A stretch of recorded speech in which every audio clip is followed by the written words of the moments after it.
So what is the number one trait that is shared most commonly by successful people? The answer, not surprisingly, is discipline. It's not intelligence. It's not having lots of money. It's not having a big network. It is discipline. Now, this training on discipline is a training I did for the leadership team in my company Entre at a recent leadership event that we did in the fall of 2021. And it was so well received, I wanted to re-record it or record it. It wasn't recorded the first time. I wanted to record it for the entire company. But then the more I thought about it, I thought this is not just something that we need here at Entre. The entire world needs to truly understand the value and the importance, the necessity of discipline. That said, let's dive in, talk a little bit about discipline.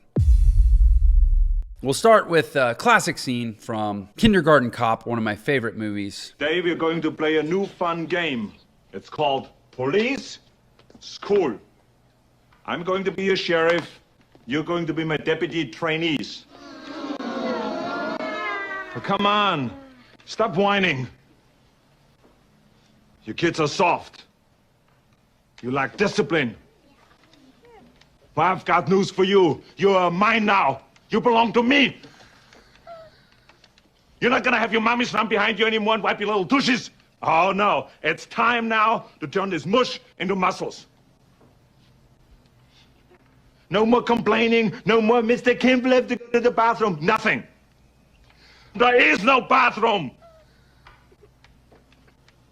Yes, classic scene, great movie. Probably dating myself a little bit because I used to watch that movie when I was a kid.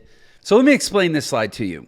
Entre, my business, was recently named to the Inc. 5000 list in the education category. And, you know, it's a prestigious list, and rah-rah, we're all excited, right? It's our first year of eligibility, and it was cool to be named. But this slide is every other company that's on that list in the education category. So we're certainly not alone. I think there were 82 companies. And the red ones are the companies that were listed below us on the list. The green ones, these are actually companies that were listed above us on the list. And yet here we are thinking about how great we are, how cool we are, how special we are, that we're changing the world. But there's 82 companies on that list. Half of them were above us on the list. You know, there are 31 million businesses in the United States. There's roughly 4,000 publicly traded companies. There's 5,000 on that list. Let's say there's another 10,000 privately held companies that are bigger than us. You know, we're in a class maybe now of 15 or 20,000 companies in the US. To think that we're special, to think that we're one in a million, to think that we're even doing phenomenal things is naive. It's so easy as human beings. We want to take the wins, and it's a form of cognitive bias where when good things happen to us, we want to amplify what they mean. But, you know, being one of 82 companies named to this list doesn't mean squat. You want to know the dirty little secret of the Inc. 5000 list. So there's an organization called the Kauffman Foundation, and this is all going to tie back to discipline. It's individual discipline and it's organizational discipline. It's an organization called the Kauffman Foundation. They run the website entrepreneurship.org, and they collaborated with Inc. magazine and did a follow-up study of companies after they appeared on the Inc. 5000 list. And what they found is that 5 to 8 years after appearing on the list, roughly 2/3 of the companies that appear on the list have either gone out of business or been what they call disadvantageously sold, meaning sold for less than what you would have expected based on their having appeared on the list. Basically, they got liquidated, right? They were either bankrupt or liquidated. Apparently, making this list is not that such a momentous thing. And I really think that when you have some success, whether you're an individual or an organization, where you go from there has a lot to do, has almost everything to do with discipline. And it's different types of discipline. It's discipline of culture. It's discipline of product focus. It's discipline around being obsessed with your customer. It's different types of discipline. And I put up on here 2 logos, the one on the left and one on the right. You may recognize them, you may not. The one on the left is a company called MySpace. 12 years ago, MySpace was it, man. It was the hottest, biggest, fastest growing social platform in the world. And there was this little upstart Facebook thing that people had kind of heard of, and it was only really available on college campuses, and now it's called Meta, and it's got that logo that you see there. If you actually go read the history, Facebook, you know, not everybody loves Facebook, but they have actually been a fairly disciplined organization in the way they've grown their business.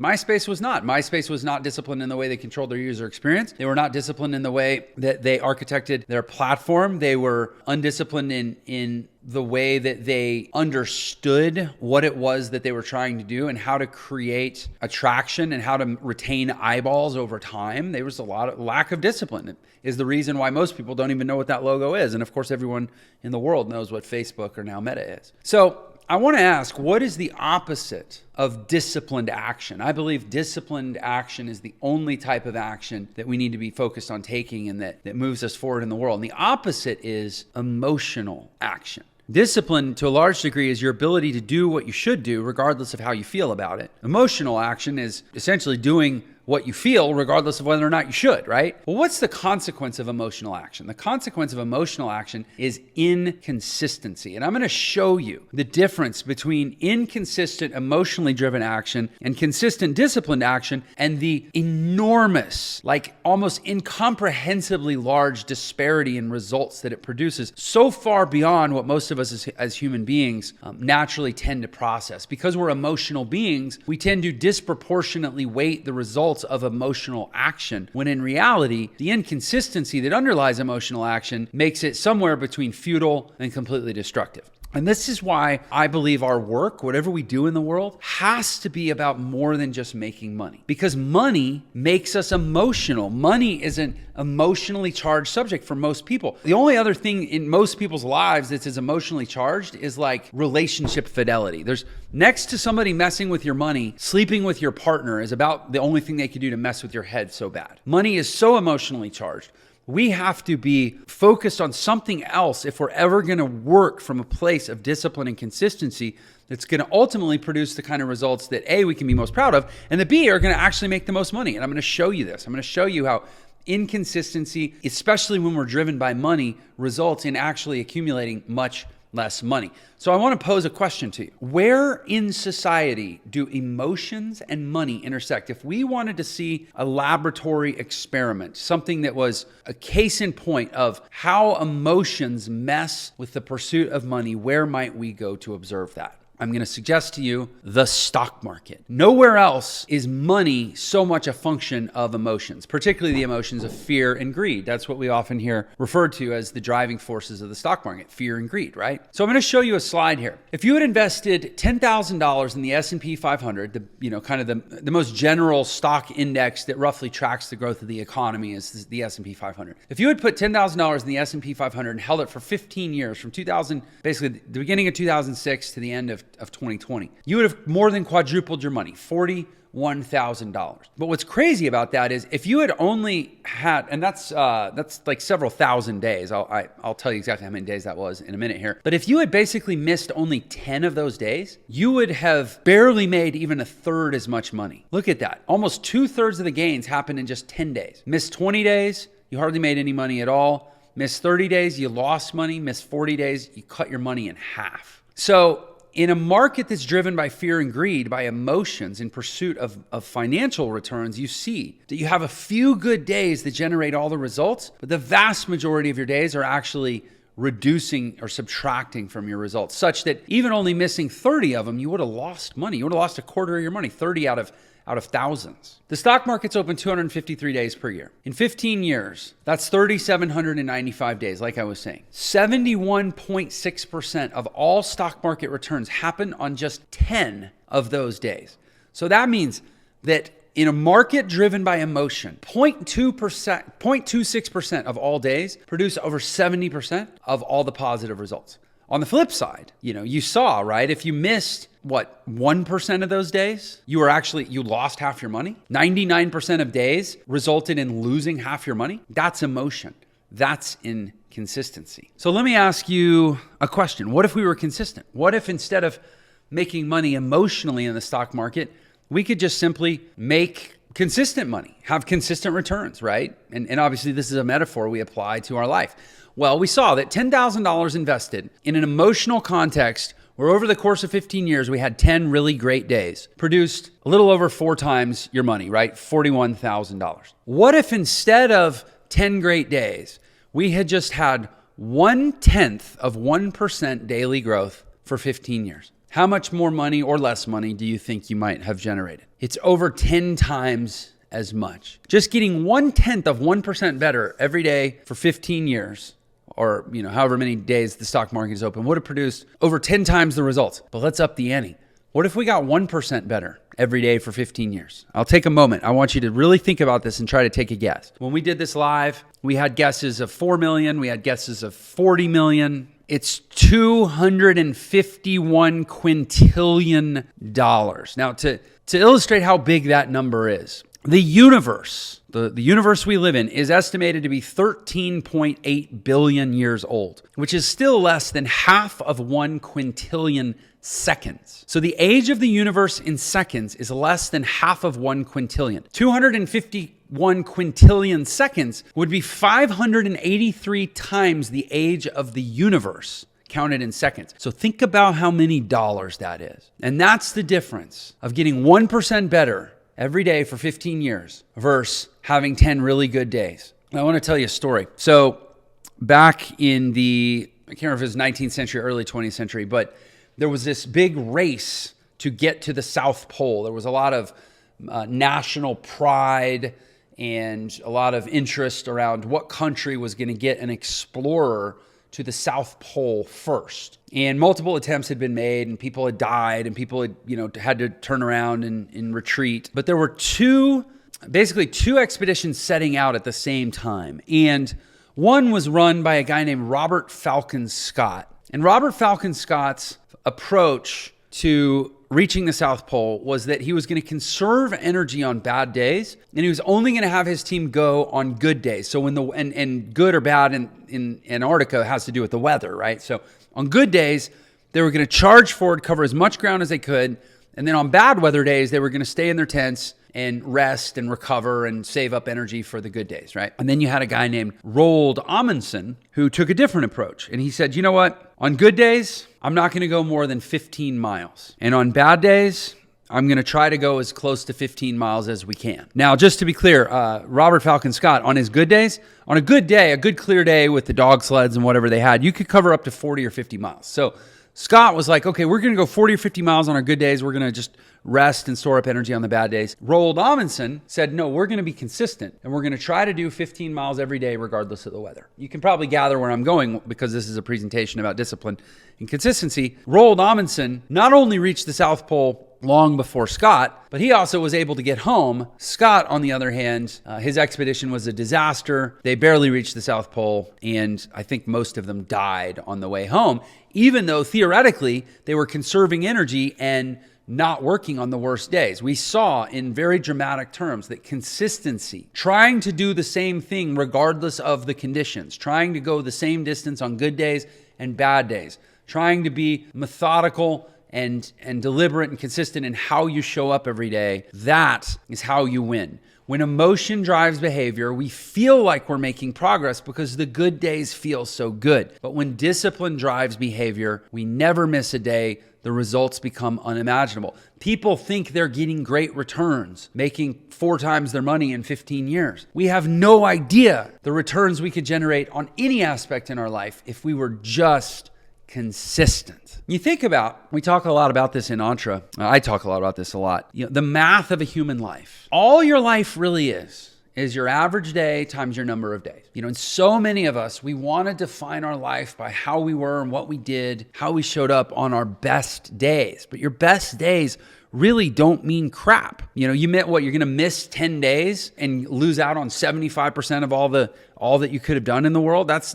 We saw that in the stock market. We saw that when emotion rules the day, you only have to miss a few good days to undermine most of what you were ever going to accomplish. Your life is about your average day times your number of days. We have to be obsessed with making our average day as close to our best day as possible. Even if it means our best day isn't quite as great, it's a lot more important to make our average day better than to worry about our best day being a little bit less, frankly. So the word discipline, right, comes from disciplina, instruction and training, discere, to learn, disciplis, learner, discernere, to separate. Discipline leads to discernment. Discernment allows us to separate out the good from the bad, right? Discipline is about learning. A disciplined person chooses actions every day that reflect lessons already learned and invite new lessons. If it is possible to get a little wiser every day, then it is possible to get a little better every day. That is the essence of discipline. And like I said, the result of discipline is discernment, the ability to separate that which serves us and that which enslaves us. We are slaves to those things that do not serve us, that we are not able to see clearly enough because we are not learned enough through the discipleship of discipline to separate them out. This is why Jocko Willink, a guy I really like, who,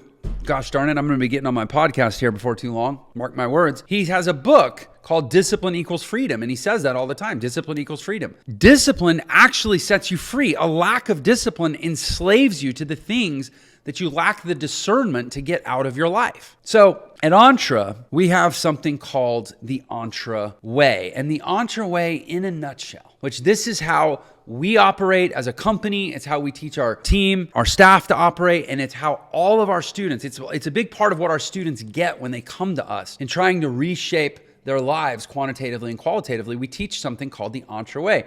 This is a way of being in the world that produces the best results. And ultimately, it's simply a recipe for disciplined living. I'm going to cover this briefly. We live by choice, not by chance. We decide what happens. We choose what happens. No accidents. We strive for excellence in everything we do. We're obsessed with improvement. You saw the value of small incremental improvements made consistently over time. $251 quintillion at a 1% daily incremental improvement. We practice thoughtful communication. We're very conscientious in how we communicate with other people and how it makes them feel. We eagerly do hard things well. This is probably my single favorite value that I have ever identified in my entire life, and that I think is commensurate with growth and success in this world. We take daily disciplined action.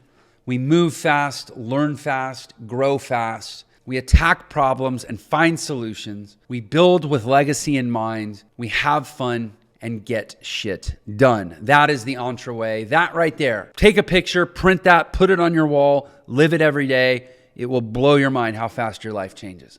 Like I said, a disciple is a learner. We looked at the etymology of discipline. I want to talk now about discipleship. Discipleship is the extent to which your actions consistently and formally reflect your learning. So if discipline is about a daily commitment to learning and improvement, discipleship is how much your actions, what you actually do, how you show up in the world and how you execute, how much it actually reflects what it is that you've learned. And ultimately, our life, we have a lot of ships in our life. We have our discipleship, we have our relationships, we have our partnerships, we have fellowship, gamesmanship, scholarship. Our life is about building ships, right? Ships carry us and protect us. And the reason that discipleship is so important, I believe, is it will carry us on what I call the ocean of resistance. We all have this concept present in our lives called resistance, trying to tear us down, trying to separate us from our best selves. And our discipleship, our ruthless consistency in being disciplined and applying what we've learned through the construction of a life of discipleship, this is what will carry us across the treacherous waters of resistance. Now, resistance is not my unique concept. This is coined by a guy named Stephen Pressfield in a wonderful book called The War of Art. And this is how he defines resistance. He says, first, there is an enemy. The playing field that you, the aspiring artist, stand upon is not level. It is stacked against you. And by the way, I put an asterisk next to artist, and I'll explain. This is for anyone trying to build anything. You are the enemy. Resistance, self-sabotage, procrastination, fear, arrogance, self-doubt. It's inside you. It's in us. We're the enemy because we're the source of resistance. It's in us. No one puts it on us. No one thrusts it on us. No one inflicts us with it. We are born with it, right? And it will kill us. If we don't believe that, just look around at friends and family. Does success seem to be directly always connected to talent or even ambition? No. There are people that cannot get out of their own way. There are many more people that are consistently getting in their own way than there will ever be people that are getting out of their own way. People that drink, dope, abuse themselves and their loved ones, waste their lives because they can't get out of their own way just so they can be free to do the work they were put on this planet to do. They're enslaved by the lack of discipline that's a product of resistance. Trust me, you will never, never achieve your dreams until you learn to recognize, confront, and overcome that voice in your head that is your own resistance, and realizing that it is nothing but a voice in your head, and that all the externalities are only things that you give permission to matter insofar as they do. That is the breakthrough. Now, there's good news. You're not alone. You're not wrong if your head is your own worst enemy. You're not weak. You're not sick. Everyone experiences resistance. Resistance is an objective force of nature, albeit our nature. It's as immutable as gravity, but it can be beaten. There's no magic bullet, no hack, no trick, no tip, no class, no degree, but you, armed with the right knowledge and resolution, can acquire the self-motivation, self-discipline, and self-belief necessary to become a focused, mentally tough, working professional. Now, I said that I was going to explain why I put that asterisk next to artist. So in Entre, we organize our professional life and we kind of have a framework or a taxonomy for how we organize the different aspects of our life. And in our professional piece of our life, we actually define what we call 3 different value channels: money, authority, and creativity. And that last one, creativity, is really important because there is no way that you can go out in the world and achieve professional success as a unique, autonomous, non-duplicated being without having there be something unique of value that is created through your interaction with the world. As created beings, we cannot not be creative beings. A lot of us don't think of ourselves as creatives, but we're creating all the time. Everything we do, every interaction, everything we touch, something is created because we're unique. And anything we interact with, it has to be, by definition, a unique interaction because we're unique. Therefore, something new was created in that interaction, right? Something that didn't exist before. So when you understand that, especially professionally, you are always a creator, you are always at some level an artist, you understand that resistance is blocking you from professional success because it doesn't want you to create. And success is always an act of creation in any area of life. Whether we're writing stories, making music, painting pictures, building businesses, building relationships, whatever we're doing, the world around us is a manuscript. It's a canvas, it's an orchestra, whatever creative environmental metaphor you want to use. But resistance wants the story you write to be boring. It wants the picture you paint to be dull. It wants your music turned down, and it is in all of us. So, like I said, I presented this at a company event, so I wanted to address the members of the team directly to say, what does discipline look like for this group? But I'm going to offer this up as an example of what discipline looks like for any group, right? This is what did discipline look like on that day for our group, given the specific challenges and we were facing and where we were in our growth curve. But more broadly, what does discipline look like for any group? So first of all, I said, we're going to use tools for what they're for and not for what they're not for. We have a project management tool we use called ClickUp. We're going to use ClickUp for organizing work and managing anything that needs to leave a trail. In other words, we're not going to send text messages to people saying, hey, I need you to get me that thing on that project, because it's impossible to go back and find things that are lost in text message threads. We're using ClickUp for things that need to leave a trail. We're using Slack only for short half-life communication. Slack is a messaging platform, and we're really trying to quantify what types of communication go through what channels. We're using videos and voice recordings for asynchronous communication to actually start to respect and free up more people's time.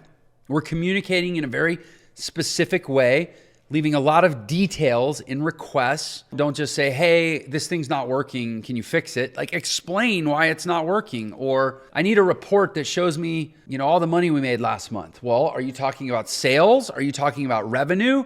Are you talking about cash collected? Do you need it broken down by person, by department? Like, give us more detail, right? Giving lots of really detailed and descriptive feedback. And then especially when there are problems, being definitive and specific about how that problem or error was created so that it can actually be recreated and fixed. And then understanding and respecting the value of each other's time.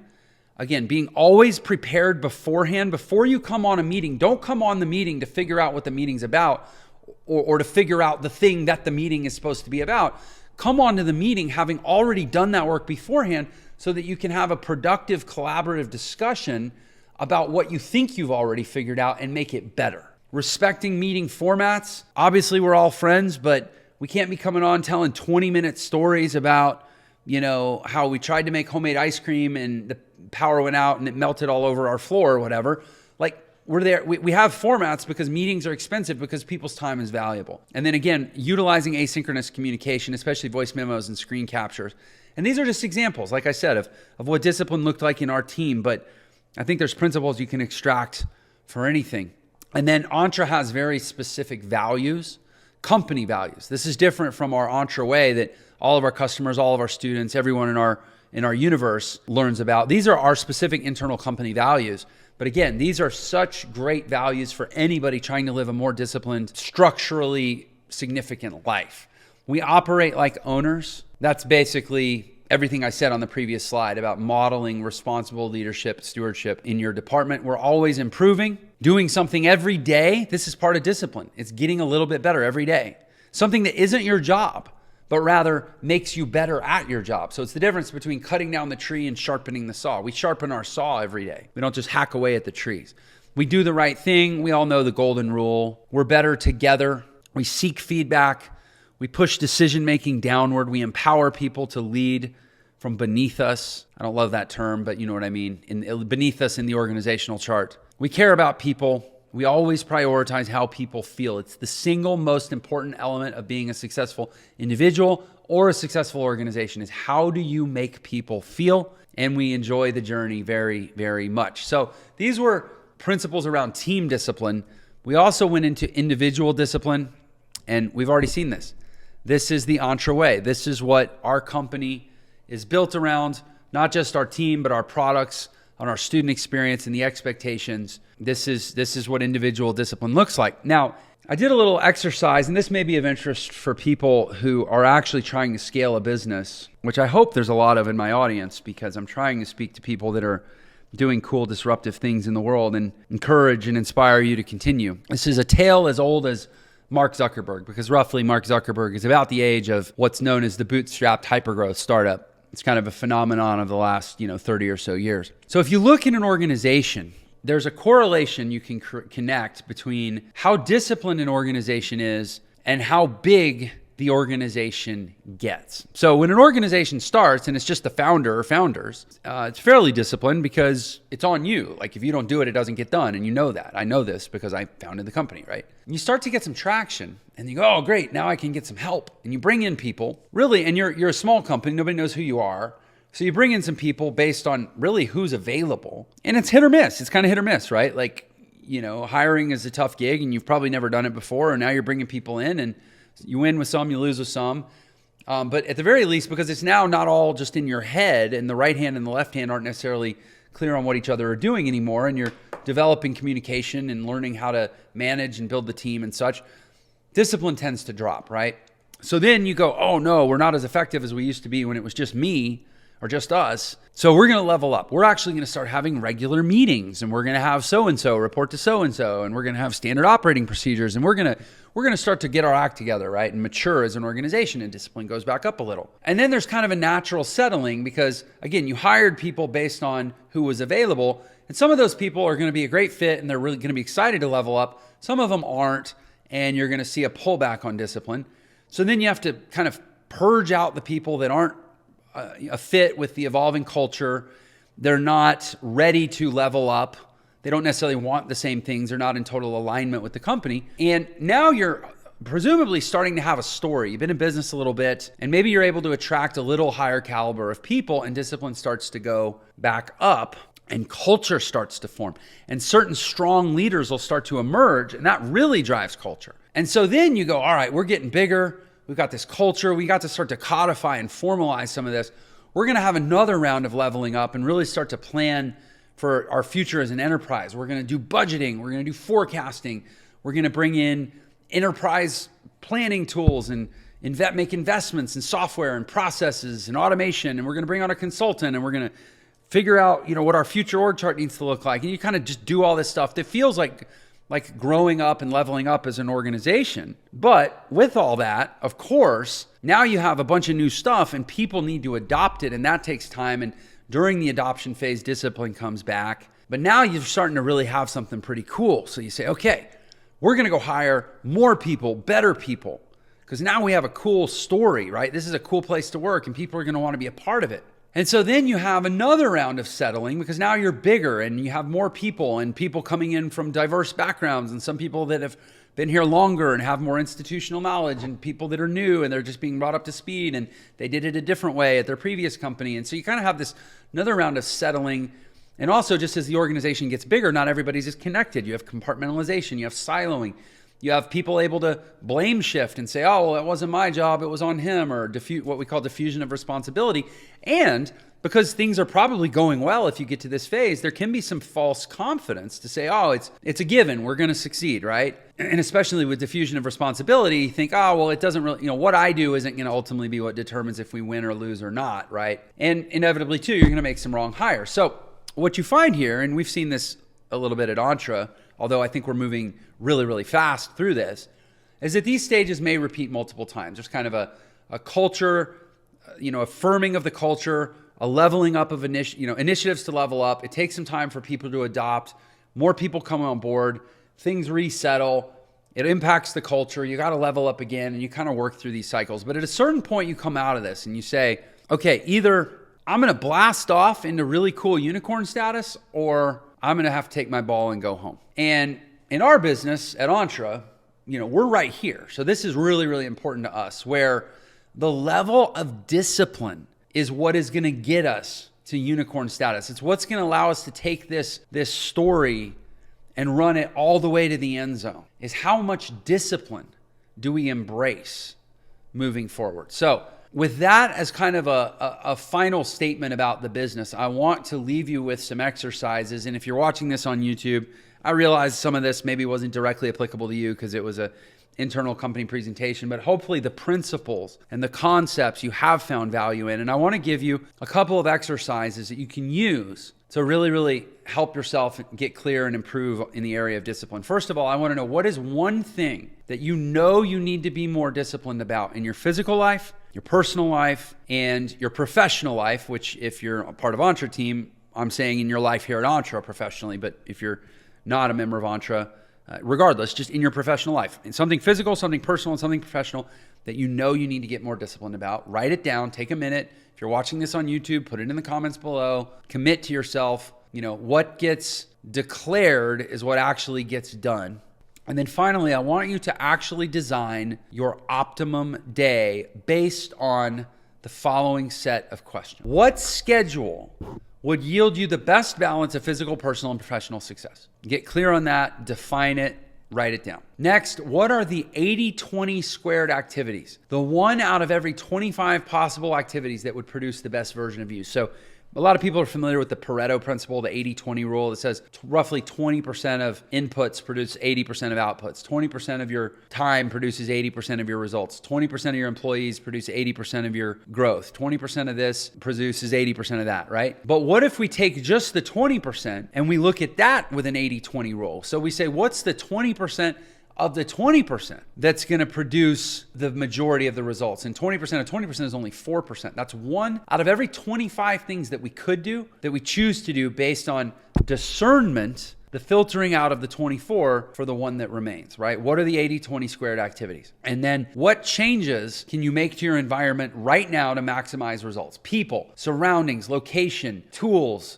the air temperature in your apartment, whatever it is, what could you change to maximize results? And finally, where do you want to be in 10 years? And really answer those questions, and based on those answers, design your optimum single day. And then try to figure out how to make every day as close to that day as possible. Thanks so much. I hope you've enjoyed this presentation on discipline. Again, if you're watching this on YouTube, I would love comments, questions, feedback, agreement, disagreement, whatever, in the comments below. I love interacting with the viewers. And if you've enjoyed this presentation, this is the kind of stuff we do at Entre. Like, we eat, sleep, and breathe this stuff all day, every day. We're just constant, both internally as a team, but also for our students, all of our customers. We've had over 200,000 students now in less than 3 years. And we are just constantly leveling up all the time. You saw the Entre way, you saw the Entre values. If you'd like to get more of this type of content, even for free, at least subscribe to the YouTube channel. Give me a like on the video, helps me, honestly, it just encourages me to make more of them. We'd also love to have you at Entre. There should be a link somewhere in the description for that. So again, thanks for your time. Catch you on the next video. Hey, if you liked this video, then you're gonna love this video. Hey, Jeff Lerner here, and in this video, we're gonna be talking about the importance of leadership and 6 traits that will make you a great leader.